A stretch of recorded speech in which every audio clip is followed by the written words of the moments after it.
গতকাল রাজ্যব্যাপী চাকরি প্রার্থীদের ইতিমধ্যেই কিন্তু গ্রেপ্তার করেছেন ময়দান থানার পুলিশ। তাদের কিন্তু ময়দান থানার পুলিশ যখন গ্রেপ্তার করেছে এবং তারপরেই আজকে সকালবেলা তাদেরকে ব্যাংশাল আদালতে পেশ করা হয় এবং ব্যাংশাল আদালতে পেশ করার পর একাধিক ঘটনা ঘটে। যখন তাদেরকে এজলাসে নিয়ে যাওয়া হয় সেখানে কিন্তু একাধিক বিশিষ্ট আইনজীবীরা উপস্থিত ছিলেন এবং তার পাশাপাশি হচ্ছে গিয়ে মূলত এর পাশাপাশি যে গুরুত্বপূর্ণ বিষয়গুলি সেখানে উঠে ওঠে এবং চাকরি প্রার্থীদেরকে মূলত যে ধারায় মামলা রুজু করা হয় তাদের নামে মূলত তাদেরকে কিন্তু 143, 148 এবং 332 এবং 353 এই ধারায় কিন্তু তাদের মামলা রুজু করা হয়। তার মধ্যে এই দুটো ধারা অর্থাৎ হচ্ছে গিয়ে 143 এবং 148 এটা হচ্ছে বেলাবেল এবং তার পাশাপাশি যে 332 এবং 353 এই দুটি ধারা কিন্তু নন বেলেবেল। তার পাশাপাশি কিন্তু তাদেরকে যখন আজকে কোর্টে যখন প্রডিউস করা হয় তখন কিন্তু যিনি সরকারের আইনজীবী ছিলেন তার তরফ থেকে বলা হয় যে তারা যখন গতকাল যখন ওই আন্দোলন ধর্ণাবস্থান করেছেন যেখানে সিএম করছেন গান্ধী মূর্তি আম্বেদকর মূর্তির পাদদেশের সামনে রেড রোডে সেখান থেকে কিন্তু সেখান থেকে কিন্তু তারা প্রতিবাদের ভাষা তীব্রতর করছেন। কেন্দ্র সরকারের যে বঞ্চনা করেছে বারংবার তাদের সঙ্গে সেই ঘটনার প্রতিবাদের জেরে এবং তার পাশাপাশি কিন্তু অপরদিকে চাকরি প্রার্থীরা যারা 2017 রাজ্যব্যাপী অর্থাৎ মুখ্যমন্ত্রী নিঃস্ব দপ্তরের চাকরি প্রার্থীরা তারা কিন্তু মাতঙ্গিনী মূর্তির পাদদেশে তারা স্লোগান সাউন্ডিং করছিলেন এবং কার্যত এই জায়গা থেকেই ঠিক সরকার পক্ষের যিনি আইনজীবী তিনি বলেন যে তারা কিন্তু কোনো রকমভাবেই এরকম মাইকিংভাবে বা সাউন্ডিং করতে পারতেন না। কেন করলেন তারা? এবং তার পাশাপাশি তারা বলেন পুলিশ যখন তাদেরকে গ্রেপ্তার করতে আসেন তারা পুলিশের উপর চড়াও হন এবং ফিজিক্যাল অ্যাসাল্ট করা হন পুলিশকে এবং সম্পূর্ণভাবে যখন তার পাশাপাশি চাকরি প্রার্থীদের যারা আইনজীবীরা ছিলেন এবং অপরপক্ষে যারা আইনজীবীরা ছিলেন তারা কিন্তু পুরো বলেন যে এই সরকার পক্ষের আইনজীবী যে ঘটনাটা পুরো তুলে ধরছেন এটা একটা ড্রামাটিকভাবে একটা স্টোরি তিনি একটা প্রেক্ষাপট করছেন আদালতের সামনে এবং কার্যত তারপরে কিন্তু এই যারা যোগ্য জেনুইন ক্যান্ডিডেটরা ছিলেন 2017 রাজ্যব্যাপীর মুখ্যমন্ত্রী নিঃস্ব দপ্তরের ক্যান্ডিডেটরা তাদেরকে কিন্তু অন্তর্বর্তীকালীন জামিন দেওয়া হয় এবং তার পাশাপাশি কিন্তু তাদের যে মূলত 200 টাকা করে যে চার্জশিট রয়েছে তার জন্য সেই টাকা নেওয়া হয় এবং পরবর্তীকালে আবার 5 তারিখে কিন্তু আবারও তাদেরকে আসতে বলা হয় এই ব্যাংশাল আদালতে।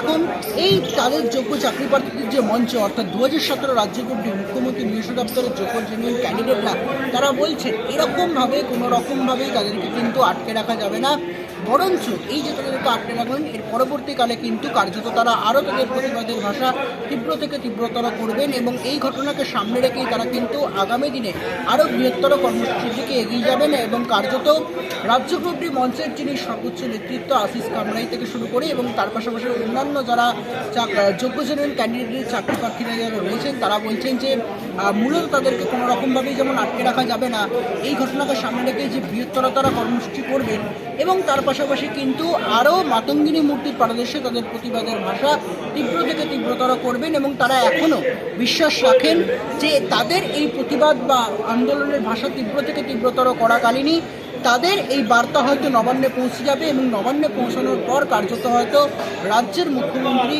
মাননীয় মমতা বন্দ্যোপাধ্যায়ের তরফ থেকে কোনো সদুত্তরের বার্তা মিলবে এই যোগ্য জেনুইন ক্যান্ডিডেটদের ওপর। এখন দেখার বিষয় পরবর্তী পরিস্থিতি কোন দিকে যায়। এই যোগ্য জেনুইন ক্যান্ডিডেটরা অর্থাৎ 2017 রাজ্যব্যাপী মুখ্যমন্ত্রী নিঃস্ব দপ্তরের ক্যান্ডিডেটরা তাদেরকে যেরকমভাবে গতকাল পুলিশ গ্রেপ্তার করেছেন কারণ তাদেরকে দেখা গেছিল যে প্রতিটা মঞ্চকে ইমেলের মারফত জানিয়ে দেওয়া হয়েছে যে তাদেরকে মাতঙ্গিনী মূর্তির পাদদেশে বসতে দেওয়া হবে না। কার্যত 2017 রাজ্যব্যাপী অর্থাৎ মুখ্যমন্ত্রী নিঃস্ব দপ্তরের চাকরি প্রার্থীরা তারা দাবি করেছিলেন যে তারা সেই ইমেল লক্ষ্য করেনি এবং তারা যেহেতু অনেকটা দূর দূরান্ত থেকে আসেন যার কারণেই তারা কিন্তু সেখানে ভুলবশত বসে পড়েছেন এবং তারপর তারা স্লোগান সাউন্ডিং করতে থাকেন আর তারপরেই ঠিক 11:20 নাগাদ কিন্তু পুলিশের তরফ থেকে গ্রেপ্তার করা হয় এবং লালবাজারে নিয়ে যাওয়া হয় এবং আজ সকালবেলা ব্যাংশাল আদালতে তাদেরকে পেশ করা হয়। এখন আমি ছবিটা দেখানোর কার্যত চেষ্টা করতে বলবো আমার ক্যামেরা পার্সনকে। ইতিমধ্যেই যারা চাকরি প্রার্থীদের 2017 রাজ্যব্যাপী অর্থাৎ মুখ্যমন্ত্রী নিঃস্ব দপ্তরের যোগ্য জেনুইন ক্যান্ডিডেটরা তারা তো বসে রয়েছে চেষ্টা করবো এই মুহূর্তে আপনাদের গতকাল যে 10 জনকে যাদেরকে গ্রেপ্তার করে আজকে আদালতের তরফ থেকে ঠিক কী বলা হলো আদালতের তরফ থেকে বেল দিয়েছে দেওয়া হলো তার পাশাপাশি আপনারা কতটা আশাবাদী? সবচেয়ে একটা জিনিসই বলবো যে এইভাবে আমাদের কন্ট্রোল করে রাখতে পারবে না। সর্বোপরি আপনার ন্যায্য চাকরির দাবিতে আমরা এর আগেও একাধিক কর্মসূচি নিয়েছি, প্রত্যেকবারই পুলিশি নির্যাতন আমাদেরকে মেনে নিতে হয়েছে। সর্বোপরি বলে রাখি, গতকালের যে কর্মসূচি, সেই কর্মসূচিটা ছিল মহামান্য আদালতের নির্দেশেই কিন্তু আমরা ধর্ণা কর্মসূচি চালিয়ে এসেছি, এবং যে কর্মসূচিটা 526তম দিন ছিল, এই 526তম দিনেও শান্তিপূর্ণ অবস্থান কর্মসূচি থেকে কীভাবে পুলিশ তুলে নিয়ে এলো সেটা আমাদের সত্যিই ভাবনার অতীত। তবে এটা কি বলবো যে শান্তিপূর্ণ আন্দোলনেও যদি এইরকম আমাদের ঘাতের মধ্য দিয়ে চলতে হয়, আগামী দিনে আমরা বৃহত্তর কর্মসূচি অবশ্যই নেব, এবং এমন কর্মসূচি যাতে আমাদের কণ্ঠটা অবশ্যই নবান্নের 14 তলায় পৌঁছায় হবে।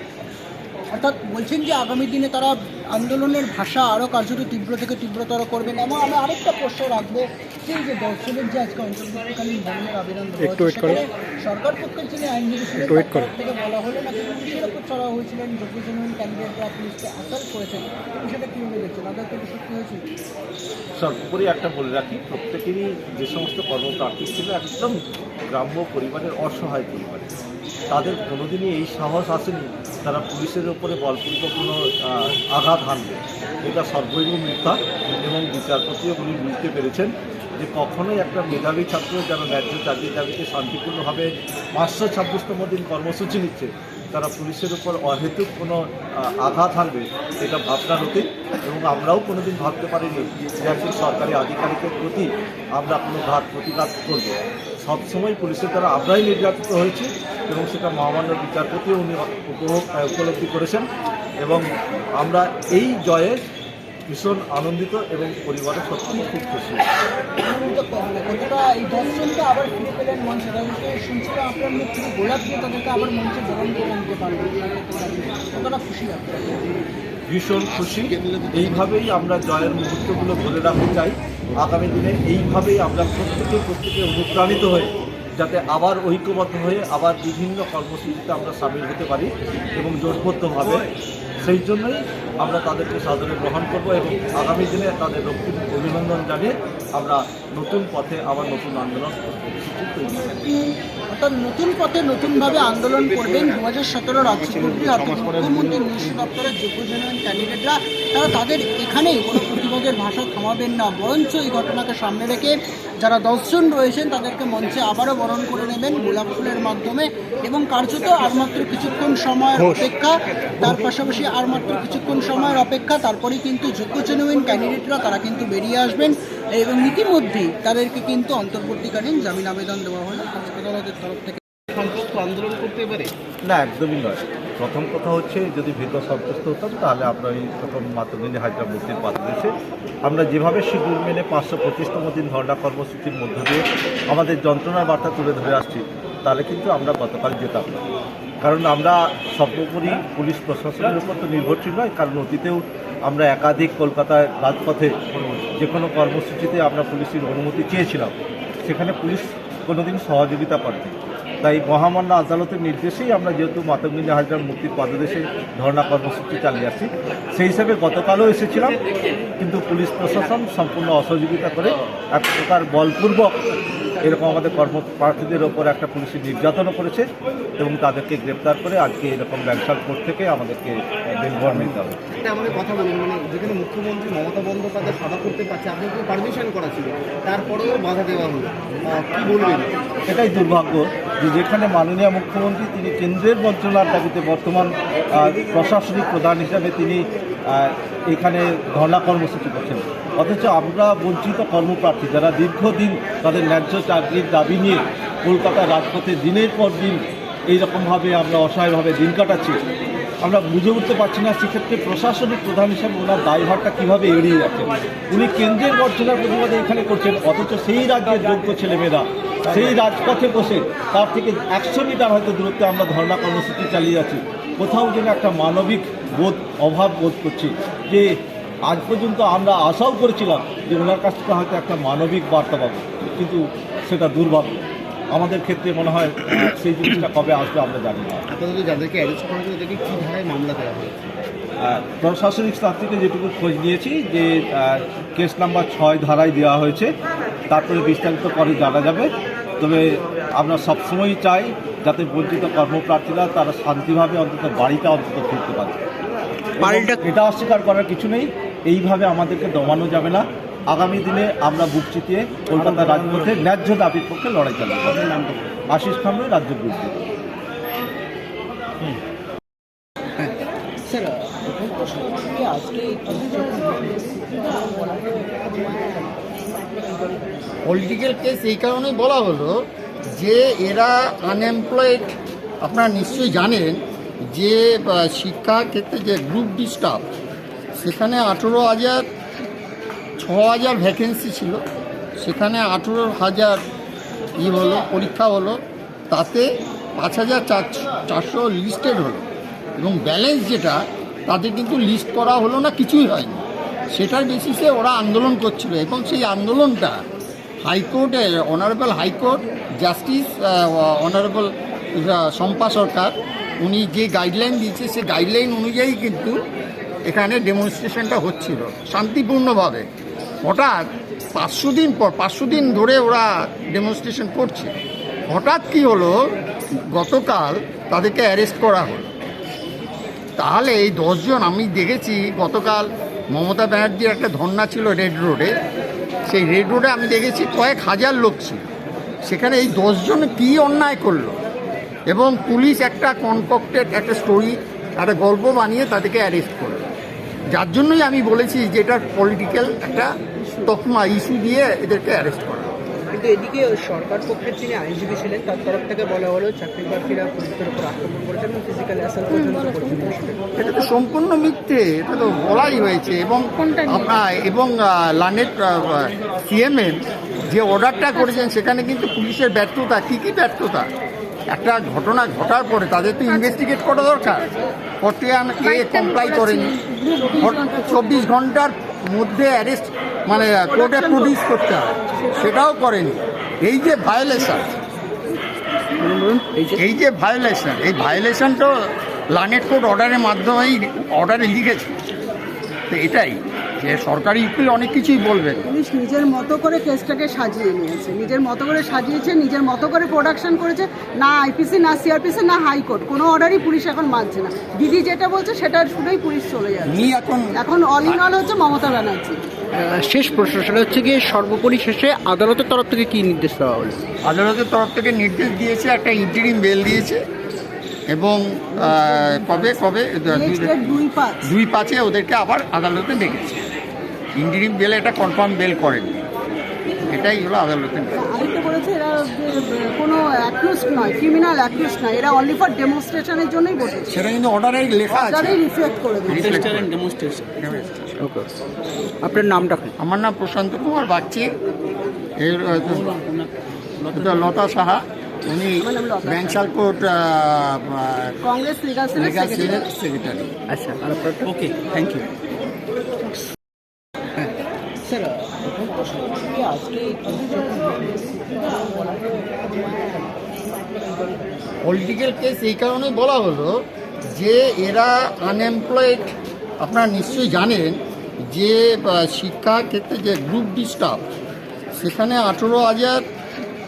6,000 ভ্যাকেন্সি ছিল, সেখানে 18,000 হলো, পরীক্ষা হলো, তাতে 5,400 লিস্টেড হলো এবং ব্যালেন্স যেটা তাদের কিন্তু লিস্ট করা হলো না, কিছুই হয়নি। সেটার বেসিসে ওরা আন্দোলন করছিল এবং সেই আন্দোলনটা হাইকোর্টে honourable high court justice honourable Shampa Sarkar উনি যে গাইডলাইন দিয়েছে সেই গাইডলাইন অনুযায়ী কিন্তু এখানে ডেমনস্ট্রেশনটা হচ্ছিল শান্তিপূর্ণভাবে। হঠাৎ 500 দিন ধরে ওরা ডেমনস্ট্রেশন করছে। হঠাৎ কি হলো, গতকাল তাদেরকে অ্যারেস্ট করা হলো। তাহলে এই 10 জন, আমি দেখেছি গতকাল মমতা ব্যানার্জির একটা ধর্না ছিল রেড রোডে, সেই রেড রোডে আমি দেখেছি কয়েক হাজার লোক ছিল। সেখানে এই 10 জন কী অন্যায় করলো এবং পুলিশ একটা কনকক্টেড একটা স্টোরি, একটা গল্প বানিয়ে তাদেরকে অ্যারেস্ট করলো। যার জন্যই আমি বলেছি যে এটা পলিটিক্যাল একটা তকমা ইস্যু দিয়ে এদেরকে অ্যারেস্ট করা। কিন্তু এদিকে সরকার পক্ষের যিনি আইনজীবী ছিলেন তার তরফ থেকে বলা হলো চাকরি প্রার্থীরা পুলিশের উপর আক্রমণ করেছেন এবং ফিজিক্যাল অ্যাসাল্ট পর্যন্ত করেছেন। এটা তো সম্পূর্ণ মিথ্যে, এটা তো বলাই হয়েছে। এবং লানেট সিএমএম যে অর্ডারটা করেছেন সেখানে কিন্তু পুলিশের ব্যর্থতা। কী ব্যর্থতা? একটা ঘটনা ঘটার পরে তাদের তো ইনভেস্টিগেট করা দরকার, করতে কমপ্লাই করেনি, 24 ঘন্টার মধ্যে অ্যারেস্ট মানে কোর্টে প্রডিউস করতে হয়, সেটাও করেনি। এই যে ভায়োলেশন, এই ভায়োলেশন তো লানেট কোর্ট অর্ডারের মাধ্যমেই অর্ডারে লিখেছে। তো এটাই যে সরকারি উকিল অনেক কিছুই বলবেন, পুলিশ নিজের মতো করে কেসটাকে সাজিয়ে নিয়েছে, নিজের মতো করে সাজিয়েছে, নিজের মতো করে প্রোডাকশন করেছে। না আইপিসি, না সিআরপিসি, না হাইকোর্ট, কোনো অর্ডারই পুলিশ এখন মানছে না। দিদি যেটা বলছে সেটার শুনেই পুলিশ চলে যাচ্ছে। এখন অল ইন অল হচ্ছে মমতা ব্যানার্জি।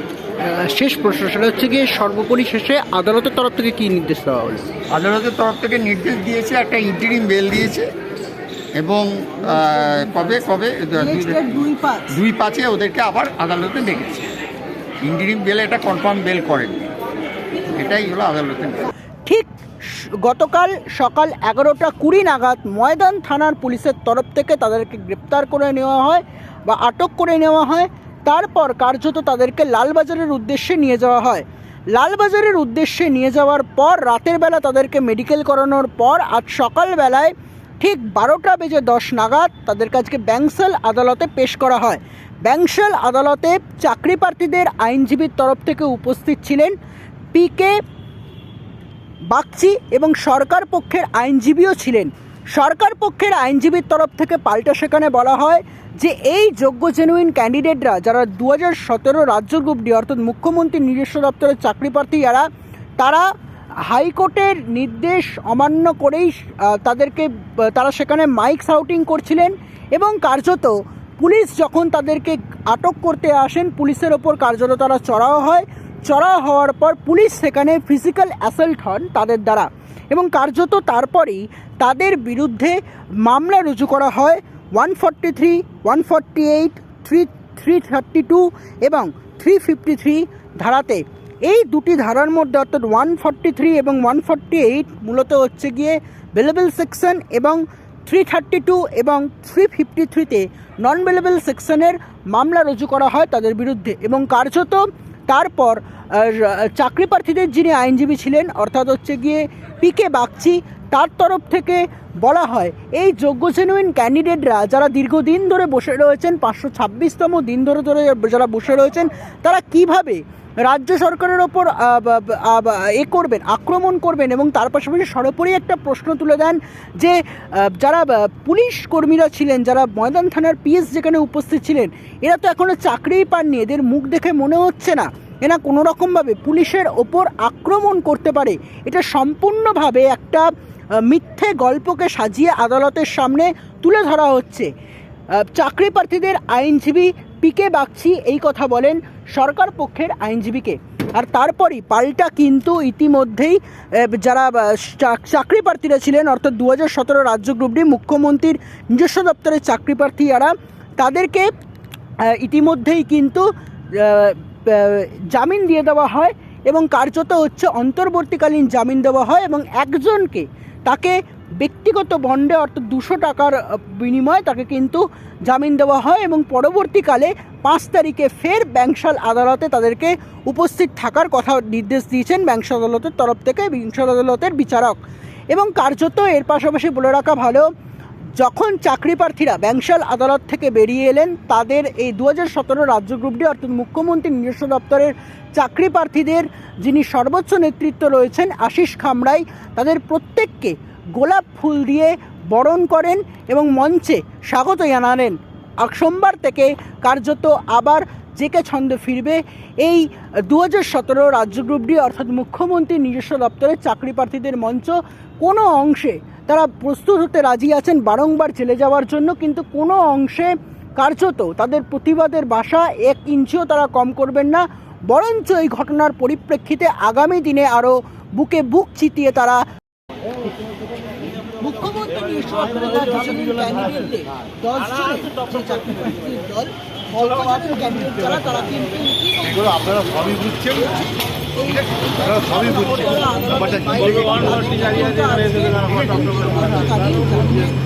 করেছিলেন ব্যবসা এবং ইতিমধ্যেই আমার পাশেই রয়েছে যারা যে দল তাদের সঙ্গে আমি প্রথমেই কথা বলার চেষ্টা করবো। আজকে আপনার 10 জনকে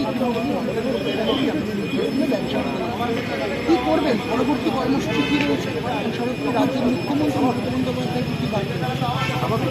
বিশ্বাস করুন, রাজ্যের প্রশাসন যদি মনে করে থাকে যে রাজ্য গ্রুপই বঞ্চিত প্রার্থীদের পুলিশ দিয়ে অ্যারেস্ট করিয়ে হেনস্থা করিয়ে এই আন্দোলনকে দমানোর চেষ্টা করবেন, সত্যি বলছি ভুল হচ্ছে।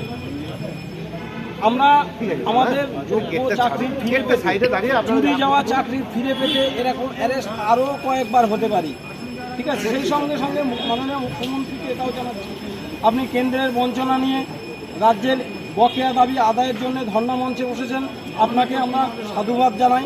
সেই সঙ্গে সঙ্গে এটাও জানাই, আপনার নিজের দপ্তরের রাজ্য গ্রুপ ডি ওয়েটিংরা কাতর আবেদন জানাচ্ছে, আপনি চাইলে এই নিয়োগটা 1 মিনিটেই দিতে পারেন, কারণ রাজ্য গ্রুপ ডি দপ্তর আপনার নিজস্ব দপ্তর, এখানে কোনো রকম আইনি সমস্যা নেই, আইনি জটিলতা নেই। তাই আমরা আপনার কাছে কাতর অনুরোধ করছি, আমাদের নিয়োগটা আপনি দেবেন এই আশা রাখছি। নিয়োগটা হয়তো এই যোগ্য জেনুইন ক্যান্ডিডেট যারা রয়েছেন 2017 রাজ্য গ্রুপ ডি অর্থাৎ মুখ্যমন্ত্রী নিজস্ব দপ্তরে, তারা হয়তো পেয়ে যাবেন এবং 526তম দিন ধরে এই মাতঙ্গিনী মূর্তির পাদদেশে তারা যে আন্দোলনের তাদের প্রতিবাদের ভাষা তীব্র থেকে তীব্রতর করছেন, সেই ক্ষেত্রে দাঁড়িয়েই কিন্তু কার্যত আজকে ব্যাংশাল আদালত থেকে অন্তর্বর্তীকালীন জামিন দেওয়া হলো 10 জনের একটি প্রতিনিধি দল চাকরি প্রার্থীদের যারা ছিলেন তাদেরকে, এবং ইতিমধ্যেই গতকাল যে গুরুতরভাবে আটক করেছিলেন ময়দান থানার পুলিশ, এবং কার্যত তারপরেই কিন্তু তাদেরকে আজকে ব্যাংশাল আদালতে পেশ করা হলো। এবং এখনো কিন্তু মুখ্যমন্ত্রী নিজস্ব দপ্তরের চাকরি প্রার্থীরা অর্থাৎ 2017 রাজ্য গ্রুপটির যারা রয়েছেন সেই চাকরি প্রার্থীরা মনে করছেন এরকমভাবে কোনো রকমভাবে তাদেরকে কিন্তু আন্দোলনে যে জমি, সেই আন্দোলনের জমি তারা ছাড়বেন না, বরঞ্চ তাদের প্রতিবাদের ভাষা আরও তীব্র থেকে তীব্রতর করবেন। এবং তারা মনে করছেন রাজ্যের মুখ্যমন্ত্রী মমতা বন্দ্যোপাধ্যায় তিনি 1 মিনিটে যদি চান নিয়োগ প্রক্রিয়া সম্পন্ন করতে পারেন। এখন প্রশ্ন একটাই, এই যোগ্য জেনুইন ক্যান্ডিডেটরা আগামী দিনে তাদের প্রতিবাদের ভাষা কীভাবে তীব্র থেকে তীব্রতর করেন এবং কী কী কর্মসূচি রয়েছে, আদেও মিলবে কি এদের হকের চাকরি, কী হয় সেদিকে থাকবে নজর রাখুন শুধুমাত্র ভিশন প্লাস নিউজে। একশো সামনে থেকে বিদীপ্ত বিশ্বের report, vision plus news Kolkata.